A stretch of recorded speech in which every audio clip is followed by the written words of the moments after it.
한일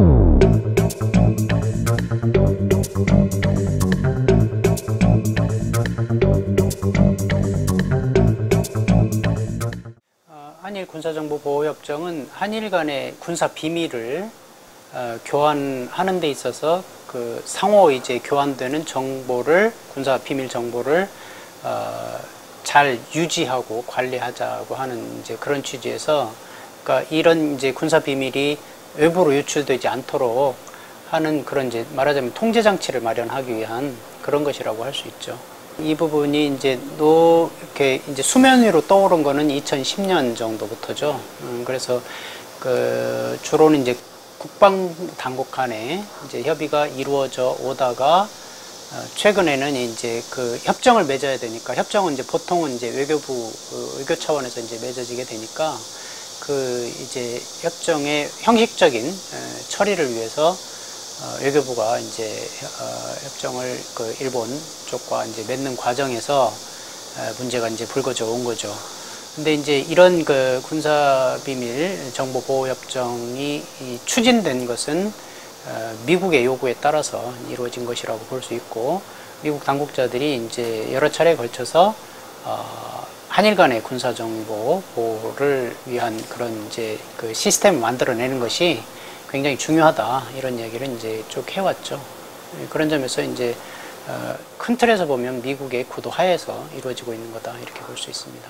협정이 이제 체결될 것이라고 하는 뉴스가 이제 알려지면서 뭐 그게 이제 5월경으로 알고 있는데, 뭐 저희 평통사나 다른 시민사회 단체들 그리고 야당 이런 데서 이제 언론들에서 문제 제기하고 이제 비판하고 하게 되니까 김관진 국방장관하고 김성환 외교장관이 국회에 가서 이제 야당 원내대표 만나서 뭐 신중히 추진하겠다, 이제 국회 논의를 거쳐서 하겠다, 이렇게 이야기를 했잖아요.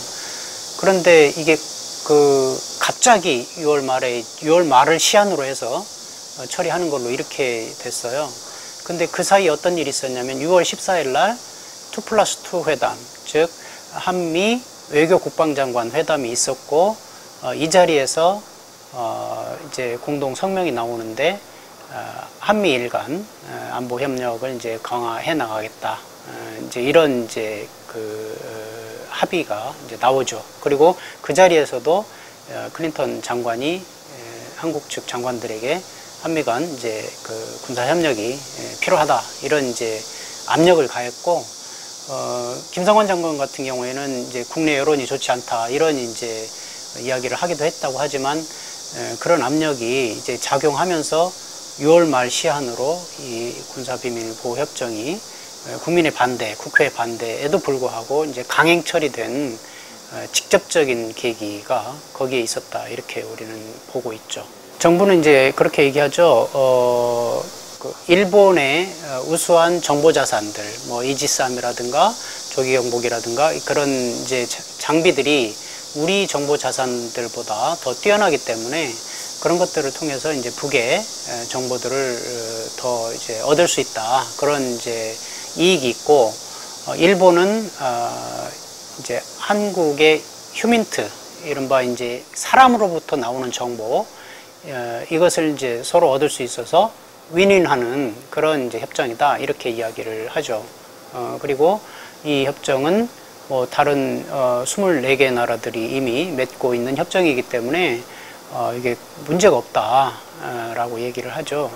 그런데 이 협정의 그 이 성격과 의도, 취지가 기본적으로는 이제 미국의 요구에 따라서 미국이 동북아의 MD 체제를 구축하기 위한 한일 간의 군사비밀 정보를 교환하는 것을 원활하게 하기 위한 이 장치를 만들기 위한 것이라고 한다는 점에서 굉장히 동북아의 평화를 심각하게 위협하는 그런 것이라고 할 수 있죠.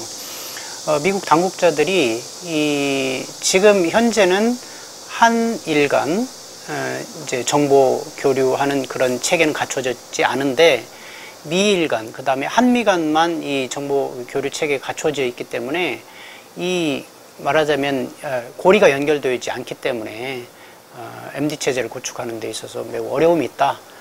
따라서 이 동북아에서 MD 체제를 구축하는 데 있어서 한일 간의 정보 교류가 매우 기묘하다라고 하는 취지의 이야기를 이제 한 바가 있거든요.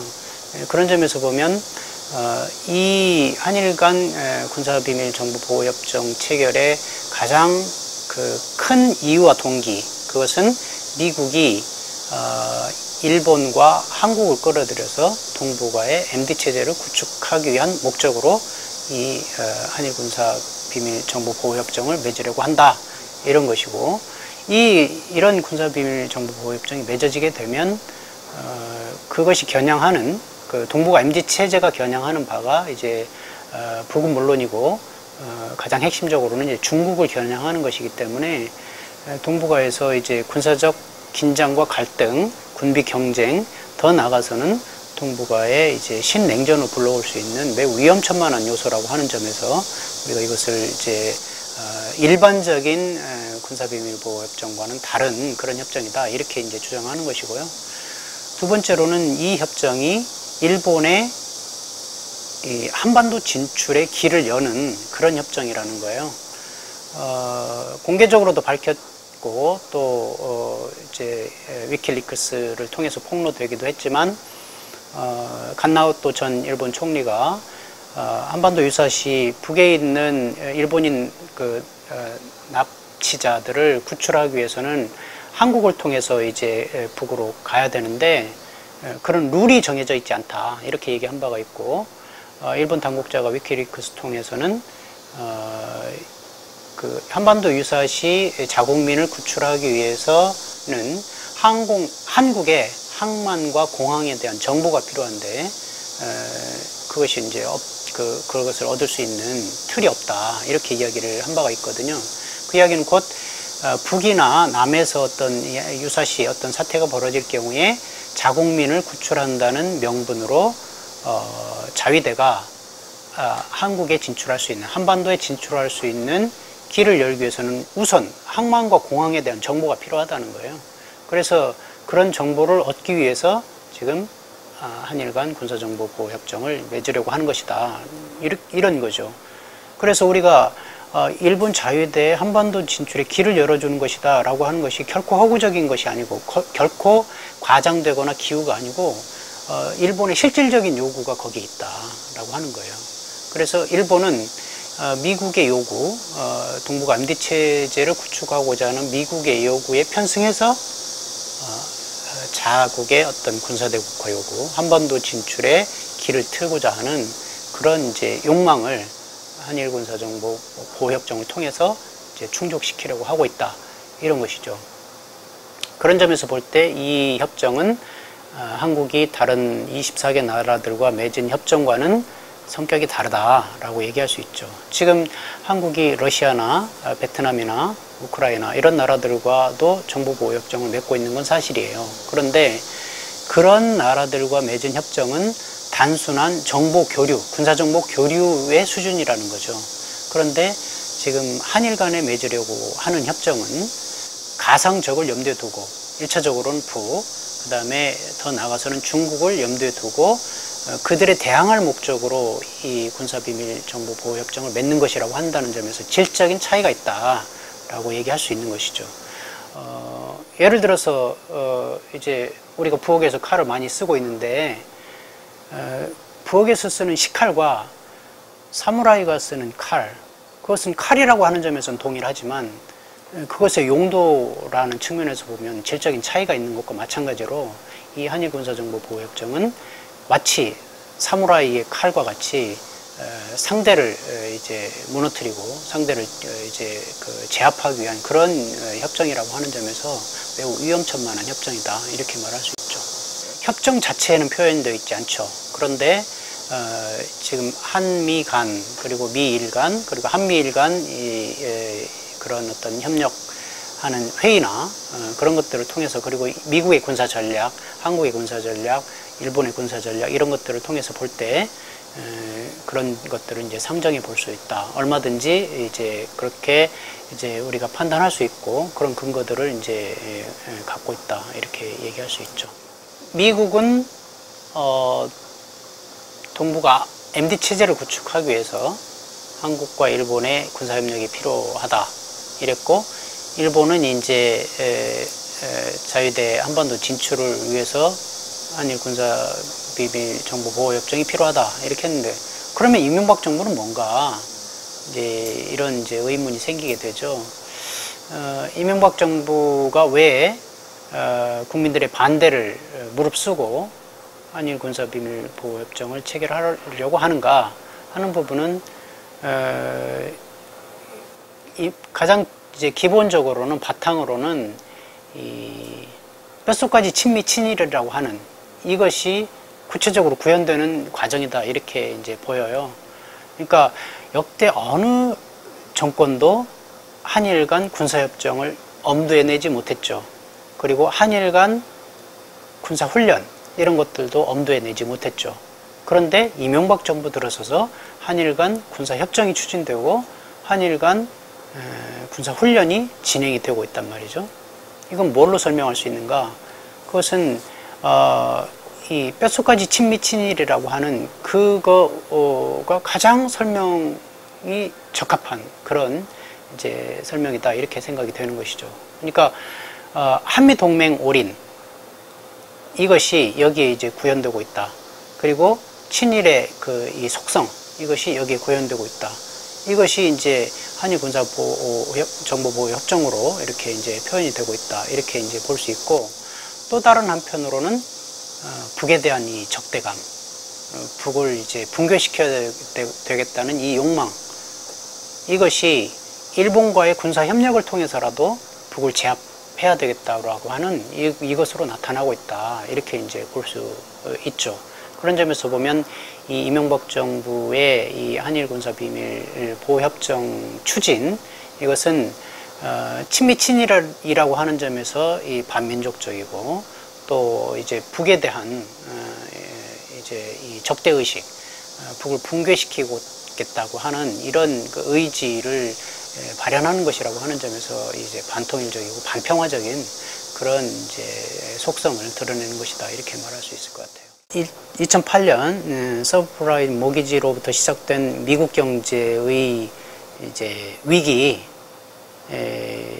이제 점점 더 그 위기가 심화되어 오고 있고, 또 반면에 중국이 굉장히 빠른 속도로 이제 성장을 하면서 미국의 쇠퇴와 중국의 부상이라고 하는 것이 굉장히 극적인 방식으로 지금 이제 표출이 되고 있다 이렇게 이제 볼 수 있는데, 미국 입장에서 볼 때는 이제까지 아시아 태평양에서 특히 동북아에서 자신들의 어떤 패권적 지위가 유지되어 왔는데, 이런 이제 경제 위기나 중국의 부상 이런 것들로 해서 미국의 어떤 패권적 지위가 위협받게 되는 이런 상황이 이제 오게 된 거죠.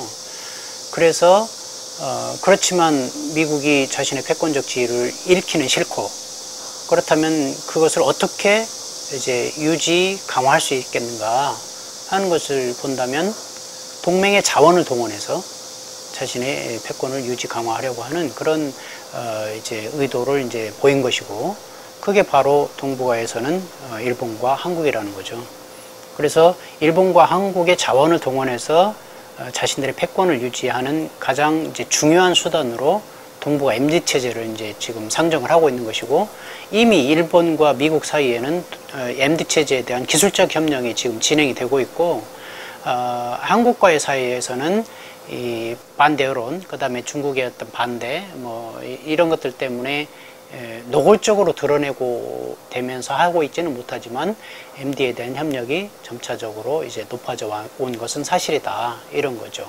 그런데 앞서 얘기했던 것처럼 그런 이 국제 정세의 변화가 급속히 이루어지면서 미국 입장에서는 신속히 중국에 대한 이 대양 전선, 포위 전선을 칠 필요성이 이제 더 높아지게 되었다라고 얘기할 수 있고, 그런 맥락에서 이제 이 미일 간 군사협력, 한미 간 군사협력뿐만 아니라 한일 간 군사협력도 긴밀하게 될 필요가 있다라고 하는 이제 필요성이 더욱 높아졌죠. 그래서 이제 한미 연례안보협의회의, 그러니까 국방장관이 대표로 참가하는 SCM이라고 하는 회의에서도 이제 양자, 삼자, 다자 간 군사협력을, 국방협력을 강화한다. 이런 이제 국방협력 지침을 발표하기도 했거든요. 그런데 여기서 양자라고 하는 것은 한미를 말하는 거고, 삼자라는 것은 한미를 말하는 거예요. 세 나라를. 그리고 이제 다자협력이라고 하면 뭐 호주나 이런 나라들을 이제 가리키는 거죠. 그래서 미국은 아주 일관되게 그리고 집요하게 이 한일 간 군사협력을 통한 이 한미일 간 군사협력, 나아가서는 한미일 군사동맹을, 삼각군사동맹을 추구해 왔고, 그것의 구체적인 표현이 동북아 MD 체제로 이제 지금 나타나고 있는 거다, 이렇게 얘기할 수 있죠. 그래서 이런 것들을 통해서 중국에 대한 포위 봉쇄망을 이제 조속히, 신속한, 아주 빨리 구축하려고 하는 그런 의도가 이제 작용하고 있다라고 하는 것이고, 미국은 이 동북아에서 이런 이 중국 포위망을 구축하는 것뿐만 아니라 뭐 호주, 그다음에 베트남, 필리핀, 그다음에 태국, 뭐 이런 나라들과의 군사협력을 지금 굉장히 이제 전방위적으로, 그리고 굉장히 빠른 속도로 이제 구축해 나가고 있죠. 이것도 다 중국을 포위하기 위한 그런 전략이다, 이렇게 이제 말씀드릴 수 있죠. 그래서 그런 미국의 쇠퇴하는 이 국력, 군사력, 이런 것들을 동맹의 자원을 동원해서 이제 만회하면서 중국에 대한 포위망을 형성하기 위한 그런 의도로 지금 한일 간 군사협력, 그리고 구체적으로는 군사비밀 정보보호협정, 이것이 추진되고 있는 것이다. 그 배후에 바로 미국이 있다, 이렇게 말할 수 있죠. 정부에서는 이제 이게 그냥 국무회의 의결로 해도 문제가 없다, 이렇게 얘기를 하고 있죠. 한데 이 사안은 교환되는 정보의 대상이 안보에 관한 모든 부분을 다 교환 대상으로 하고 있어요.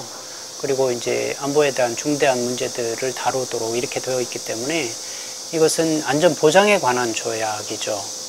그리고 또 이 협정을 체결하게 되면 우리의 주권이 제약되는 측면이 있어요. 그러니까 이제 군사정보를 일본으로부터 받게 되면 그것에 대해서 엄격한 제한을 두기 때문에 우리 국민들의 또는 국회의원들의, 언론의 정보 접근권이 제한이 되게 돼요.